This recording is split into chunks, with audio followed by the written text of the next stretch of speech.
അങ്ങനെ നമ്മൾ കാത്തിരുന്ന എക്സാം ഡേറ്റ് വന്ന് ഇനി ഒട്ടും സമയമില്ല. ഫുൾ ടൈം ഇരുന്ന് ഇനി പഠിക്കണം. ഇനി ആകെ 2 മാസം. ഇപ്പോൾ ഈ മാസം ഇപ്പോൾ തീരാറായി. ഇനിയിപ്പോൾ May June July first week തന്നെയാണ് 7-ാം തീയതിയും UPക്ക് 7-ാം തീയതിയും LPക്ക് 20-ാം തീയതിയാണ് കൺഫർമേഷൻ ഡേറ്റ് വന്നേക്കുന്നത്. അപ്പോൾ ഇനി ഒട്ടും സമയം കളയാതെ പഠിക്കാനാണ് നല്ലത്. ഞാനിപ്പോൾ വീഡിയോ ഇടാത്തതിന് കാരണം ഫുൾ ടൈം പഠിത്തം നടക്കണമെങ്കിലെങ്കിലും കുറച്ച് നേരമെങ്കിലും ബുക്ക് വായിക്കുന്ന കാരണം നമുക്ക് വീഡിയോ എടുക്കാനായിട്ടുള്ള വെറുതെ ടൈം കളയണ്ടെന്ന് വിചാരിച്ചിട്ടാണ് വീഡിയോ എടുക്കാതിരിക്കുന്നത്. അപ്പോൾ കിട്ടുന്ന സമയത്തൊന്ന് വായിച്ച് വിടണേണ് എല്ലാം. ഇനി ഒന്നും കൂടി എല്ലാം റിവിഷൻ നടന്നുകൊണ്ടിരിക്കുന്നതാണ്. പല ഇതിലായിട്ട് റിവിഷൻ നടക്കുന്നതാണ്.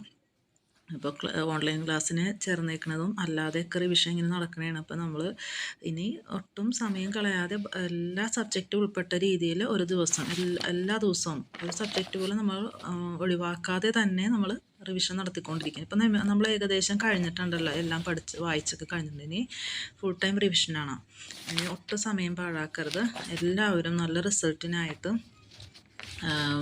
റിസൾട്ടിനായിട്ട് നന്നായിട്ട് പരിശ്രമിച്ചുകൊണ്ടിരിക്കണം. ഇപ്പോൾ ഇത്രയേ ഉള്ളൂ ഇന്നത്തെ വീഡിയോ. അപ്പോൾ ഞാൻ കൺഫർമേഷൻ ഡേറ്റ് വന്നപ്പോൾ ഒന്ന് വീഡിയോ ഇടാമെന്ന് വിചാരിച്ചിട്ടിരുന്നതാണ്. അപ്പോൾ ഇപ്പം ഞാൻ രാവിലെ പഠിക്കണമായിരുന്നു. ഞാനിപ്പോൾ ബയോളജി തുടങ്ങിയിരിക്കണമായിരുന്നു. അപ്പോൾ അത് ഒരു ഇത് കഴിഞ്ഞ് ഇനി കലകൾ പഠിക്കാൻ പോകണേണ്. Okay, bye bye, Tata.